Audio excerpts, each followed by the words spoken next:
your indie and major artist.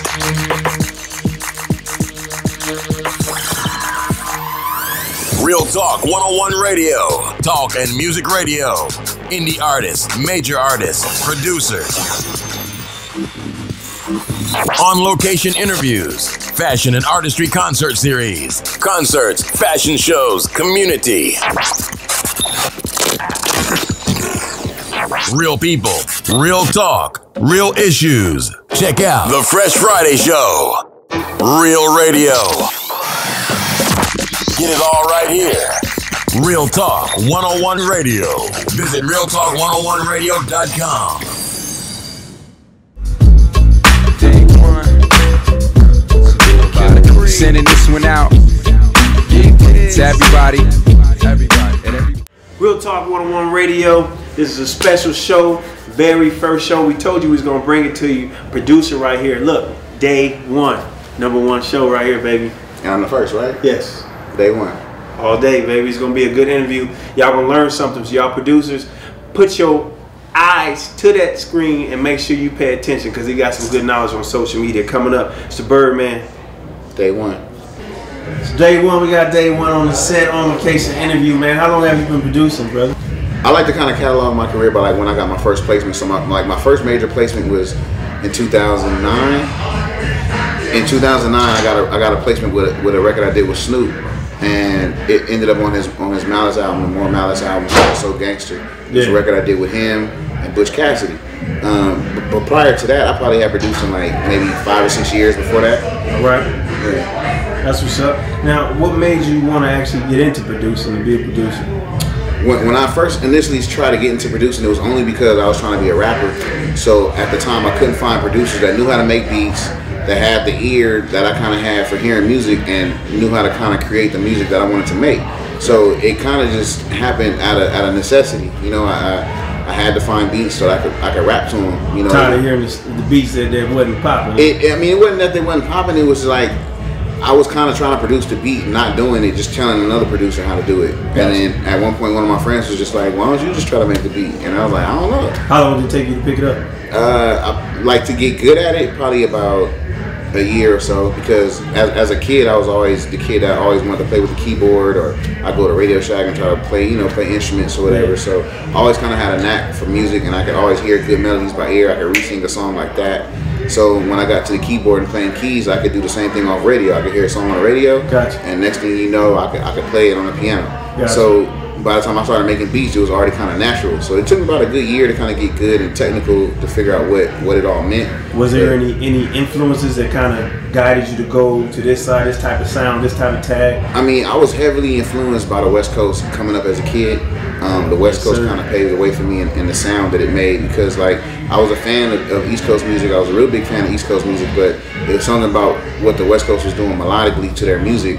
It just kind of gravitated more to me, and I related to it a lot more. Like, mainly because I'm from the West Coast, so it was just me taking on that and following that path that was already laid. What would you say, if this is a question you can ask, what are your top three producers right now? Okay. Me myself, this is how I kind of create myself as a producer. People ask me like what I sound like, so I tell people off top, like, if you could combine Dr. Dre and Jay Dilla, then you get me. Ooh. So off top, they're my top 2 producers. And then number 3 is I don't know, it's so many, but my number 3 top producer would probably be Rick Rubin. Right on. Rick Rubin. Those 3. Yes, sir. Yeah. That's legend. Yeah. Legend right there. Yeah.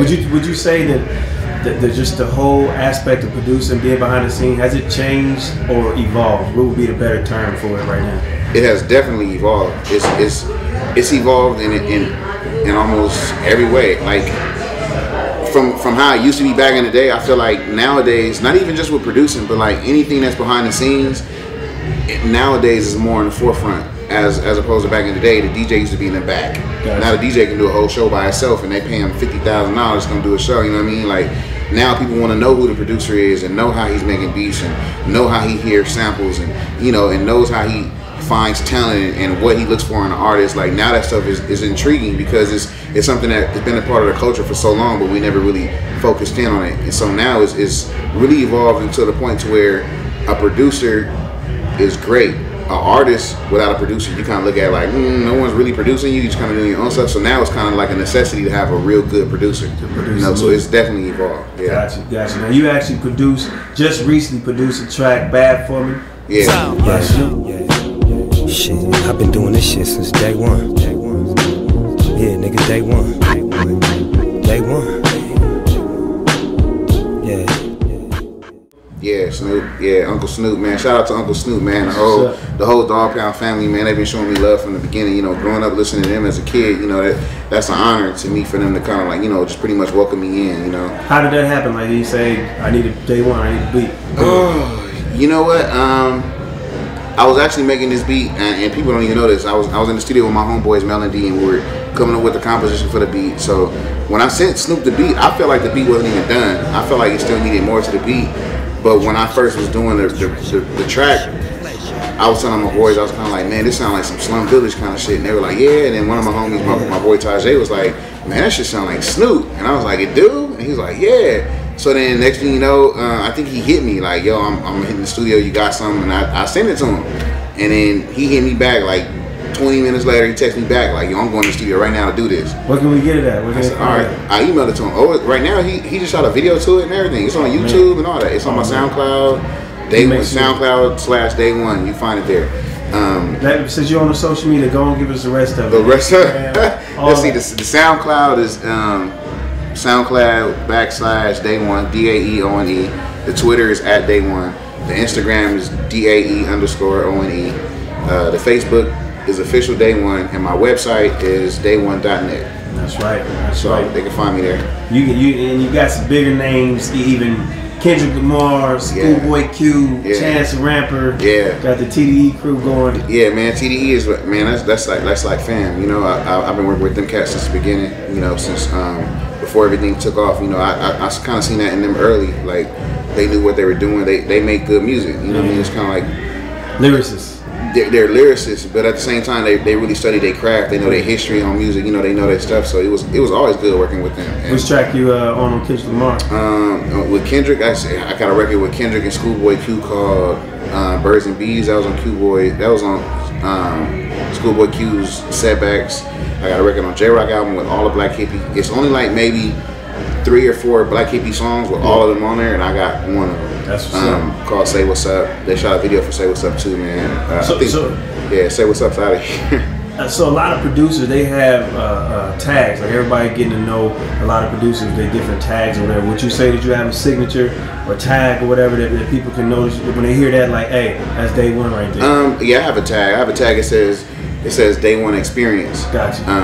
I felt like it kind of fit me because when I want people to hear my music, I don't want them to just hear like just a beat. I want them to experience the record. So that's what my tag is. I actually don't use it as often as I probably should, and I'm kind of torn between growing up in the era of hip hop where producers didn't do that, where you know the fans were real fans, and you knew someone's sound and you knew that was them off gate. It wasn't about trying to be famous as a producer, so I'm gonna tag on my beat so people just know my name, which is cool. I'm not knocking it.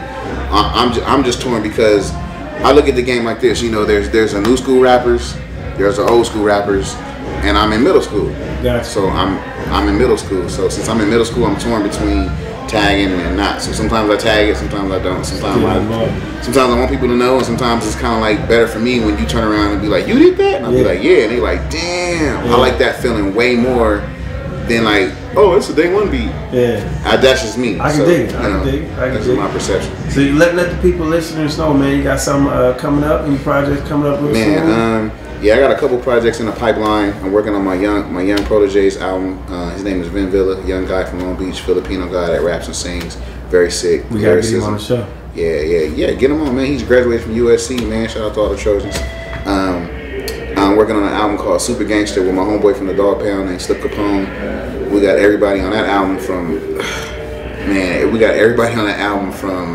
whoever you could probably think or name from the West Coast is probably one of the super friends. So oh man, I can't wait. The whole project is about being super gangster. I'm the super producer, he's the gangster, so it's super gangster. And any dates? We're top of the year for sure. We're coming first quarter. A lot of stuff in the pipeline to drop first quarter, so you look out for that. I got a record with him, Corrupt, Edie Amin from the Outlaws, and Crooked Eye. It's killer. Man, we got so much stuff. Wait, I just want the fans to wait and experience. Well, you know, we feature that on the website www.realtalk1radio.com. Yeah. When you're ready, I got we you. feature. Yeah, I got you. Yeah, we're dropping the first single real soon.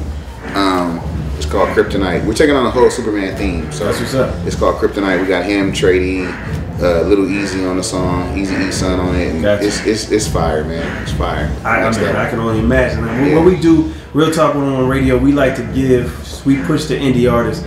You as a producer, this is a new venture we're going into. We want to bring the guys that's in the background to the forefront. Yeah. So as a producer, what's something that you can give to these cats coming up to help them either get over the hump or something, just to give them that extra push that they may need to get to your level? Man, first things first, man, as a producer or even as an artist, man, understand and recognize that this is a business. So get to them books, understand the business side of this game. It ain't just about the music, you know what I mean? It's 90% business and 10% music. You know, get in here and find out what this music is about, find out how you get paid, find out who's supposed to pay you, find out what your split's supposed to be, find out, know every aspect of your paying, from publishing to points, know what you're supposed to get as an artist and as a producer, so that way it's harder for anyone to try to give you a raw, janky deal, just try to focus on the business aspect of the game and, just handle your business. That's really what's most important in the game. Indeed. Really handling your business. That's right. That's right. One more question as a tip. Producers, you got a lot of producers that actually, people that want to give themselves that title producer, and they'll put something out, but they leave stuff out of it. It's one aspect that they need to do as far as the music, putting the product out. What's something that you can touch on or they can do when it comes to their music? You mean like the way they put it out there, like the process of putting it out? Yes. Like the outlets that you're using? Yes. I would definitely say get you a calendar.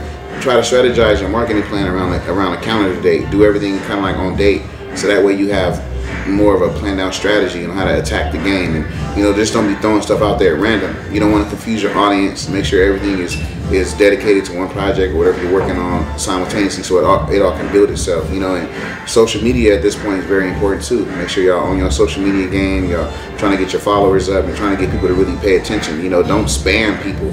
It's very important to not spam people. And learn what social media sites are good for what. If you want to promote something, do it on Twitter, because Twitter's great for promoting whatever. If you want people to watch something, do it on Facebook, because people are most likely to watch something on Facebook than they are Twitter. Just utilize the game and understand what social platforms do what, and what better benefits you for your business. Indeed. All day, baby. Real Talk 101 Radio. I told y'all, I know you learned something right now. Put your stuff out there on Facebook. If you ain't learned nothing from this dude, man, something was wrong. You wasn't paying attention. Let them know one more time where they can catch you at Dae One. Man, they can catch me at daeone.net, www.daeone.net. All my social media stuff is there, man. You can find me there. Hit me up. Holla at your boy. Hey, project coming at the top of the year is coming. Yes. Hey, yes. All the West Coast joints. I can't wait. Yeah, we're going to make sure we feature it, dog. It's coming, man. It's coming. I appreciate it. You got it first. Who's the shootout? Very first interview, man, with the producers. That's We trying awesome. to bring the producers to the forefront. Let's do that. Let me ask you this while we getting our outro right now. Yeah. As a producer, last thing you can say as a producer, is it more beneficial to I guess, get out there with every single artist, or should you pick and choose the artist that you want to, that fits your style? I mean, there's no way you're gonna get out there with every single artist. There's way too many. So you got to kind of find what fits your niche and what fits your style of music, what fits your demographic for the music that you make. If you make pop music, there's no need for you to be trying to work with all the hip hop artists. That's it. You know what I mean? You got to stick to your craft and what you do. Only one person can be good at what you do, and that's you. Y'all heard it here. Real Talk 101 Radio. Birdman. Real Talk 101 Radio, man. Dae One signing off. Out of here, y'all.